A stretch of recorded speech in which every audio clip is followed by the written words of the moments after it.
தென்காசியில ஆலங்குளம் அப்படின்ற கிராமத்துல மணிகண்டன் அப்படின்ற ஒரு கூலி தொழிலாளி கால்ல இசக்கி முத்து அப்படின்ற ஒரு உதவி காவல் ஆய்வாளர் அவரோட காலிலேயே 4 வாட்டி சுட்டிருக்காரு.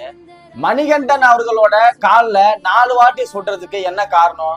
மணிகண்டன் அவர்கள் அப்படி என்ன தப்பு பண்ணாருன்னு பார்த்தா, பனை மரம் ஏறி கல்லு இறக்கி வித்திருக்காரு. நம்ம ஊர்ல கல்லு சட்டப்படி தவறுதான், இல்லீகல் தான். ஆனாலும் அவர் காலில் சுட்டு அவர் அந்த அளவுக்கு காயப்படுத்துற அளவுக்கு அது பெரிய தப்பானா கண்டிப்பா கிடையாது.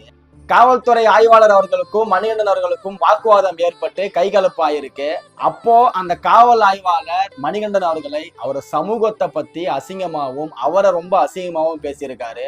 இதனால கோபம் அடைந்த அந்த மணிகண்டன் கட்டை எடுத்து இந்த காவல் ஆய்வாளர் அடிச்சிருக்கான்னு சொல்லப்படுது.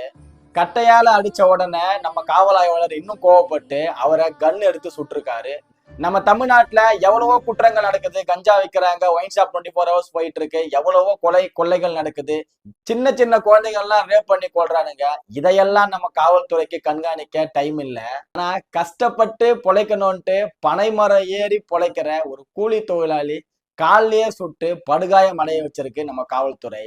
மக்களுக்கு பாதுகாப்பா இருக்க வேண்டிய காவல்துறைய மக்கள் மேல இப்படி ஒரு குற்றச்செயலை நடத்துறாங்க.